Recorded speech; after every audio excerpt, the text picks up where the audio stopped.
Okay, awesome. It is Monday, depending on where you are in the world, Monday afternoon here in the UK, or Monday morning elsewhere, or Monday evening for that matter. My name's Andy. Welcome to another edition of Give Out But Don't Give Up. We are in however many weeks of lockdown now during the current global COVID-19.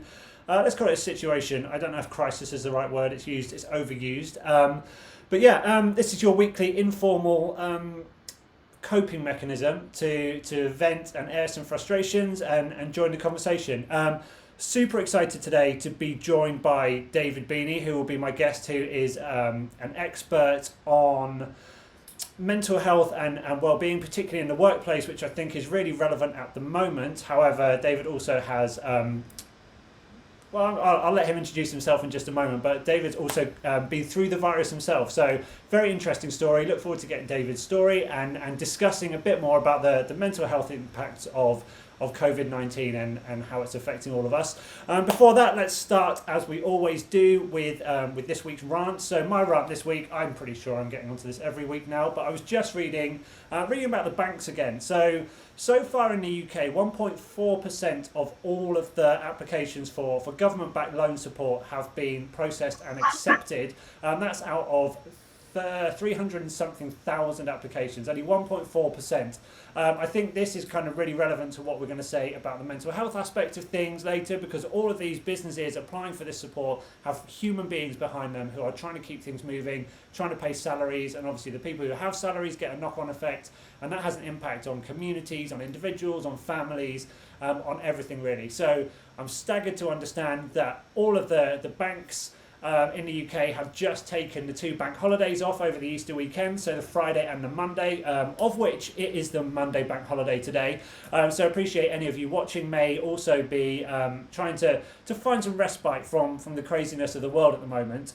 My message this week is banks sort it out. As always, you can join the conversation. You can find us at andyswan.io, 2 N's in Swan. You'll find the page for Give Out But Don't Give Up, where you can drop us questions, you can join in with the conversation, you can see the previous episodes, and you can stream this episode. We're obviously on YouTube Live as well. You can tweet me at Andy Swan with 2 N's in Swan. We're on Instagram at Human Andy Swan. All of this will get posted afterwards, and obviously subscribe on YouTube and enjoy the show every week. So I think it's really good just to jump straight into the chat this week and use this as a segue. I'm going to introduce David now. Let's bring you up on screen, David. Welcome to the show. Thank you so much for taking the time to join us.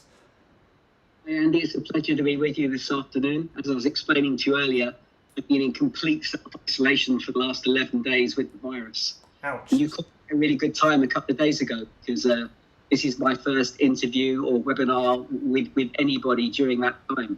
I'm still coughing a bit, but the headache's gone, and I've turned that famous corner, fortunately, so I felt really lucky. It's been a horrible couple of weeks, trust me. I bet, it's great absolutely. to be here this afternoon. Well, thank you so much for taking the time out, A, while you're still recovering, and B, obviously, because it is effectively a holiday here in the UK, or a public holiday anyway, although I think the boundaries of days are blurring for many people now. But before we jump into that and your expertise in mental health and well-being, particularly in the workplace, and how you kind of followed your story, tell us about your experience contracting the virus. What was it like? How clearly you've recovered, which is amazing, but do share a few insights with everyone. Just with the virus, I've been quite lucky. I started coughing 2 weeks ago today. For the Wednesday morning, I thought, it's gone. I'm better. I'm fine. But then that night, I started to get a headache, and that headache I probably had until yesterday. So the worst for me has been the temperatures and the headaches. The coughing hasn't been too bad, because where I've been particularly lucky for me, I haven't experienced that shortness of breath, which I understand is the scariest element of the whole virus. So as I say, it's been very unpleasant, and I had pneumonia a few years ago, and I've had bad flus in the past. What's worse with this one is that while you've got this virus, if you've got the TV in the background, it's against the backdrop of nothing. No one's talking about anything other than coronavirus, and hearing every day how many people are dying. So you've got this underlying anxiety that goes alongside the virus. And there are those moments where you think, what if I do get worse? What if I do suddenly struggle to breathe? But like they say, let's be positive. The vast majority of us without any underlying issues will be fine, as it's proved in my case. So, yeah, it's great feeling well again. Fantastic. Well, really glad to hear that you're recovering and almost recovered. But I think it's really interesting to start on that note of the word anxiety. You mentioned there that with the news reports happening, there's that underlying kind of air of anxiety. Whether you're if you're someone who just sneezes, you sneeze in your house, all of a sudden you're thinking, oh God, is it coming? Or you've got itchy eyes, you get a sore throat, you get a headache. All of a sudden it's like, am I getting the virus? How bad's it going to be? Where's this going to go? But then equally, we have this kind of situation where we leave the house maybe once a day for exercise if we're not in kind of isolation, and you don't want to sneeze in public. You almost reach the point where you don't want to smile in public in case people spot you kind of enjoying the fresh air, and then hashtag COVIDiot happens or something, which kind of feels like there's this kind of bigger pressure than ever to kind of, I don't know whether it's to conform or just to kind of take things into consideration with your every move, whether it's inside the house or outside the house. And obviously we have a lot of other pressures going. Have you found, given that you're someone who works in the area of workplace well-being and the kind of channels you follow online, have you seen kind of a rise in general stress amongst people over the last few weeks? Without a doubt, which I hope to some degree is settling down. It was, understandably, there is panic, there is anxiety on a wider scale than we've ever experienced before, because whatever family you're part of, it's impacting on all of us. And I think there's more, in the positive things, there's more good conversations about what we need to do, and we're hearing more and more that word kindness. My fiancée Lisa went out to Tesco's this morning, and compared to 2 weeks ago, it was a real pleasurable experience. She got more people smiling and saying hello than she'd ever had at shopping before. People were extremely respectful of each other. They really have learned to keep their distances in almost like a normal way, if you like. And hopefully we'll see more and more of that as time progresses. I think it's never been so important now to smile at people and to engage with people. And what's got me through the last couple of weeks is every day speaking to people on the phone who perhaps I haven't spoken to for ages. And I've had some lovely people I hadn't heard from ages just randomly call me, just to, not knowing I was poorly, but just to check in on me. And that gives you some energy and it makes you feel good about yourself. So, yes, I don't deny that 2 weeks ago when I was still out there for the last time, I was worried about looking at people. I was worried about sneezing in public. I was worried about, that reaction. But the irony is that we've got to get better at smiling again. We've got to get better at sort of when we're walking along the road, if you see someone coming the other way, to say good morning, good afternoon. I think it's really important to do that. Yeah, absolutely. And as long as you're maintaining your social distance in a respectful way, then I think that's completely fine. And I think that's a great point. I think there is it is very easy to become anxious and feel pressure particularly from the media reporting. In the age of 24-hour media, it feels like there's a need to sensationalize absolutely everything. But when you can step back and actually take stock of the good that's being done, of the way people are handling it, the way different countries and different people are pulling together, and the fact that the measures that people are taking generally seem to be working. And yes, there are a few people who will always flout the rules, but then they will be dealt with appropriately. And I think it's there is that opportunity for, like you say, for kindness, for helping out or getting to know your neighbours. I mean, people throwing open their windows in the UK at 8 p.m. on a Thursday just to clap and bang saucepans, or people going down their streets, dropping in pieces of paper saying, if you need some shopping, I'm here to do it for you. These are things that weren't happening, a month ago, 2 months ago, and all of a sudden, even though they're not face to face, people are getting to know each other in communities in a way that they haven't done for years. Yes, absolutely. One thing I've had lots of discussions with in recent years is the impact of social media on mental health. And there's been no doubt that up until a few weeks ago, that speaking as a mental health counsellor, if somebody wasn't going through a good time, we generally advise that they come away from social media, because you're seeing everybody's perfect lives and it's just generally not good for you. However, again, where there's perhaps been a bit of a positive change, social media has become a fantastic way to keep in touch with so many people. And generally, the posts on social media have become kinder. They've become funnier as people are sharing how they're getting through this period of lockdown. But at the same time, as a mental health expert, I still advise people against the downsides of social media. I did something earlier today. I didn't realize I hadn't done this for a long, long time, but there were certain people's posts that were still aggravating me. And they're still friends. They're still people that I'd want to keep on my Facebook, but I've hit that button that means I don't get to see their posts anymore because they were winding me up. They were people who were still either trying to politicize every single post or I just, it weren't good for my mental well-being. So, I consciously chose to take them off of my Facebook because it's never been so important to look after our own well-being. But in summary, with what I've just been saying there, I think social media is actually playing a more positive role now with this pandemic than it was before the pandemic in terms of people's well-being. Interesting. That's a really interesting take. I just want to jump back in and just kind of give it a quick touch on your background, because obviously, as you mentioned, you're a mental health counsellor. However, you came to this through a personal kind of experience and then a resolution to make sure that nobody had to go through what you went through. So do you want to just give some of that background to give us some perspective as we jump into some of the kind of the weightier side of COVID-19 and mental health? Yeah, I spent, I think it was 36 years working in media, but I hid a dark secret. That secret was that I was battling with poor mental health. And I chose to out myself in May 2016, and it's changed my life.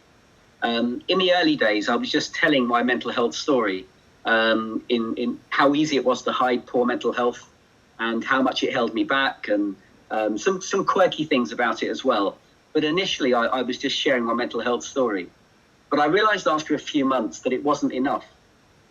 I got too many communications from people saying to me, David, I'd never be honest with my employer because about my mental health because I think it would have a negative impact on my career. So I realized a few years ago that where my work lay was going into organizations to create kinder cultures where people felt they could be safe to talk openly about their mental well-being.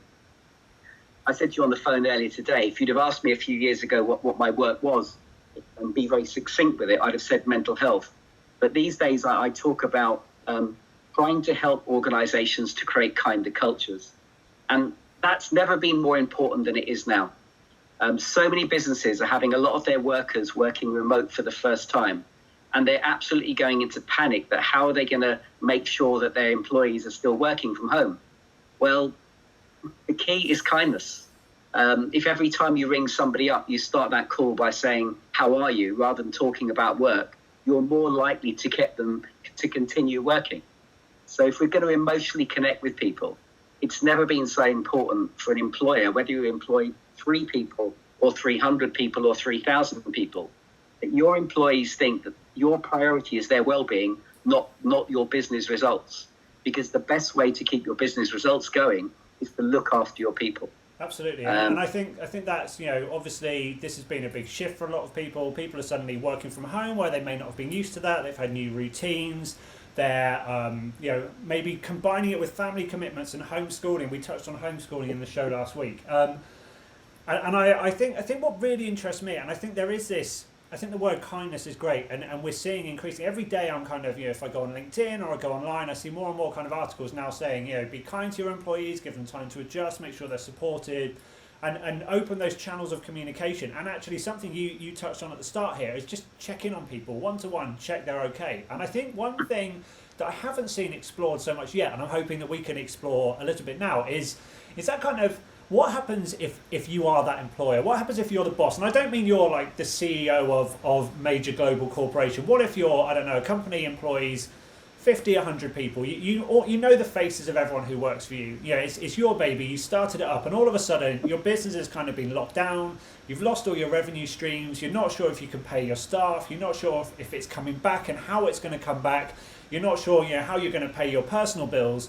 Yet at the same time, if you kind of kind of drop and just say, I'm not okay, I can't deal with this, then all of a sudden you're like, well, will it scare my clients away? Well, what happens? And I kind of wonder how we can translate and ensure that kindness then kind of goes to the boss, because there tends to be that kind of, less so, but still that us versus them mentality in the workplace of, the boss is a guy in a big car or something like that, actually taking all the money, when actually, when for most businesses, they're actually the people losing sleep to make sure that everybody's well looked after. And right now that must be exacerbated with them being stuck at home and kind of feeling powerless. And what do you think about that?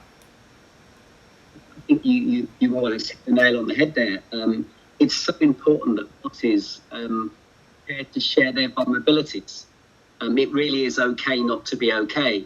We've got this very traditional thing in Britain, particularly about the stiff upper lip, whereby it's very weak if you come across to show that you're, getting a bit anxious yourself. But real great leadership of any size of organisation is to share your own anxieties, because you're then giving permission for other people to be honest about how they're feeling. And the phrase I love is that you're more likely to keep the dressing room with you when you share that you're a human being and you're going through your own stresses and your own anxieties. Yes, I think one of the keys is to share your own vulnerabilities. You're more likely to keep people on side, and be honest. If you're suddenly not prepared to take a wage out of the business for a while because you're worried about the longevity of the business, then share that with people. Be honest. Don't try and come across that you're not, you're tough and you're going to deal with it and you expect everybody to be the same, because that just won't work. Not in this climate. And how do you feel? Like, I think that's great advice. And how do you feel? This is a shift for a lot of bosses, because there has been that tradition of being tough, being kind of resilient, being the person that takes everything on their shoulders. When it is a big step, how would you advise people to actually do that? Is it just literally opening up to your entire workforce and going, I'm not okay, this is a disaster, I don't know how we're going to get through this. This is the kind of stress I'm going through. I don't know how I'm going to pay my mortgage this month. Or should it be more subtle than that? Is there a way to start that conversation on a kind of a more one-to-one level? I think one basis and a group basis are both important. The thing is about being consistent when you do it. Don't just do it one day and then you've ticked off because you've heard it's a good thing to do, and then the next day starts reverting to type again. So much of it is about consistency. And again, going back to what I was saying earlier, it's about having human moments. Not all your conversations with your staff have to be about work at all. There's never been such an important time to check in on people and to ask people how their partners are and how their kids are, and just to really, really keep it human. I remember a Japanese CEO a few years ago said to me that the biggest advice he could give to anybody running any business is to talk to all your direct reports every day. But only half of those conversations need to be about work. And again, that was before this pandemic, but it's even more important now. Just humanize yourself. Absolutely. And do you think that can be reversed as well? We tend to look on the leadership as, the leadership should check in on the people below them. But actually, do you think as we're now starting to blur the boundaries between life and work and where we work in terms of physical location, actually it's okay for people to check in on their leaders as well? Or do you think we're still culturally not quite there? We're not there, but it's a brilliant thing to do. Often it's the boss who's the loneliest guy of all, because people are scared to ask the boss how he or she is. They really appreciate it. And that can strengthen the whole organisation. It needs to go both ways. I heard a lovely story recently of someone who was attending a funeral of somebody they used to work with years ago, and it was a 6-hour round trip to get there. And on the way back from the funeral, the boss rang her up to say, when she saw the boss's name come up on the phone, she panicked and thought she was in trouble.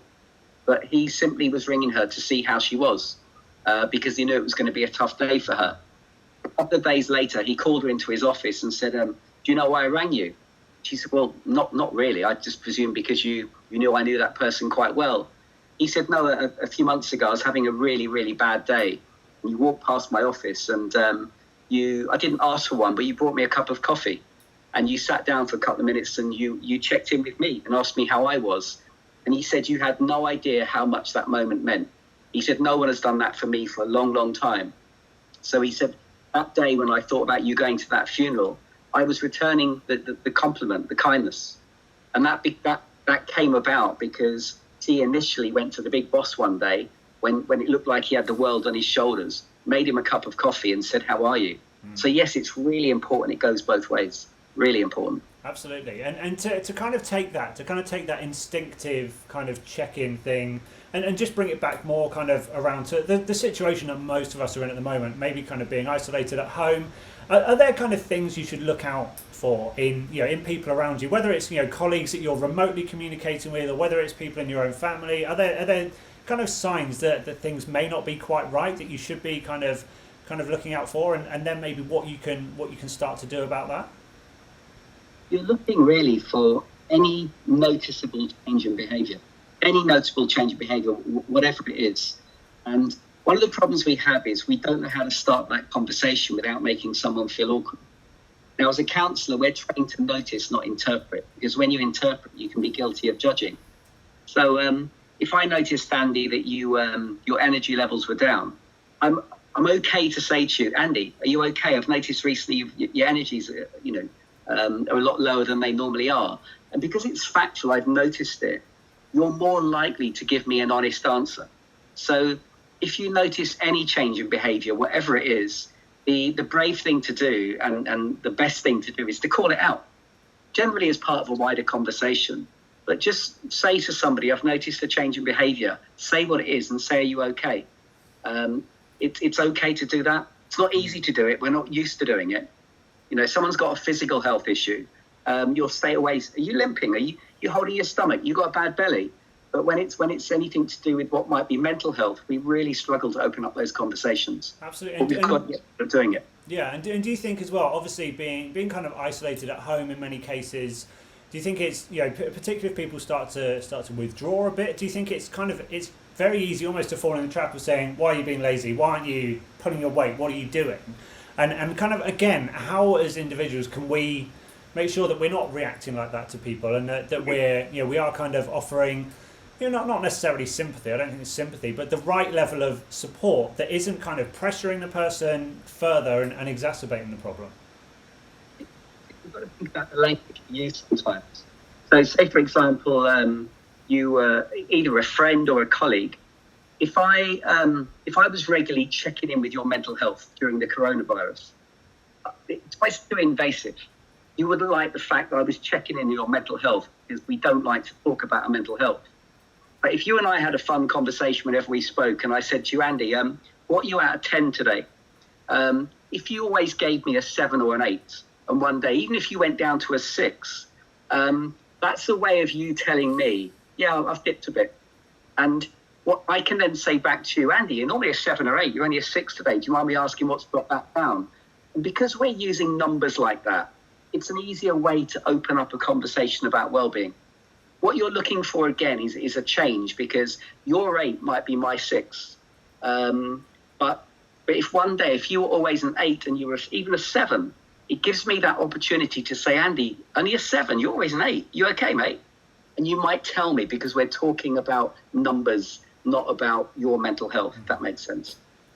Absolutely. I think that's a really interesting point and really fascinating and great advice for everybody. So I'm going to put you on the spot and just ask you for a little bit more advice. Go back to that kind of general advice for all of us as we're going through this period of uncertainty, of change, of kind of being more contained or more kind of restrained than we usually would be. What kind of advice would you give to everybody as a kind of a mental health toolkit to get them through the COVID-19 era, let's call it? Certainly keep emotionally connected with people. Keep in contact with family and friends, but equally make some tough decisions. If you've got certain members of the family or friends who can take you down a bit, who get you feeling a bit anxious, they always look on the negative side of things. Give more energy to the people who generally make you feel good about yourself. Equally, don't sit there watching the news all day, because it's not good at the moment, hearing every single hour on Sky News how many people have died in Italy and Spain and France and Germany. perhaps choose to watch one news item a day. If you are on social media, perhaps again, limit the time, but try and make sure that you're not reading things on social media or certain sources that are going to drag you down again. If you are working in the house at the moment, I know I've been stuck in the same room for 11 days now, but move around the house, re-energize yourself by going into different areas. One of my favorite stories to end with today, Andy, is, and this is a true story. We know kids sometimes come up with absolutely brilliant stuff. Well, a child said to a teacher in a school last year, "Teacher, why don't teachers have playtime?" And the teacher just laughed. But fortunately, later that day, the teacher said to the head teacher, one of the kids suggested today that the teachers should have playtime. And the head teacher thought, what a brilliant idea. So a few weeks later in that school, they had a role reversal, and the teachers had playtime and the kids didn't. You know what kids are like? They thought it was the best playtime ever. They really looked forward to that playtime because they wanted to see teachers having playtime. But they were left dreadfully disappointed because basically the teachers forgot how to play. The kids were at the windows looking out. They wanted to see the teachers running around the playground, chasing each other and having fun. But they all stood there, some of them on their mobile phones, generally not looking like they wanted to be there. Now, we give kids playtime for a reason, about 4 reasons. One is to re-energize them between 2 pieces of work. It's social interaction, it's fun, it's fresh air, it's physical exercise. But when we grow up, we forget the need for playtime.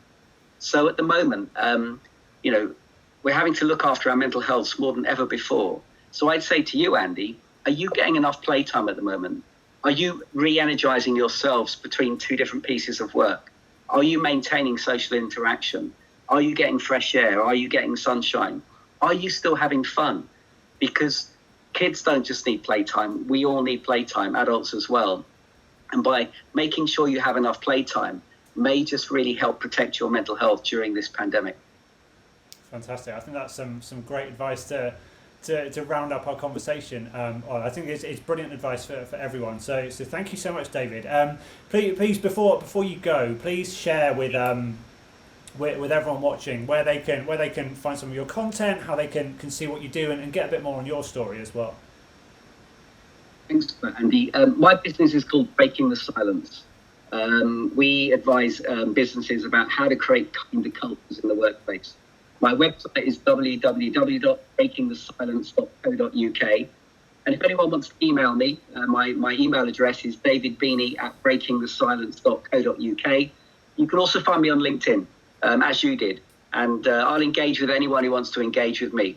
So thanks again for the opportunity of joining you today. It's been a real pleasure. Well, no, thank you so much for taking the time on a UK holiday, as well as taking the time when you're still on the road to recovery. But this has been really insightful. Thank you so much. Really glad to hear that you're back better and up and running.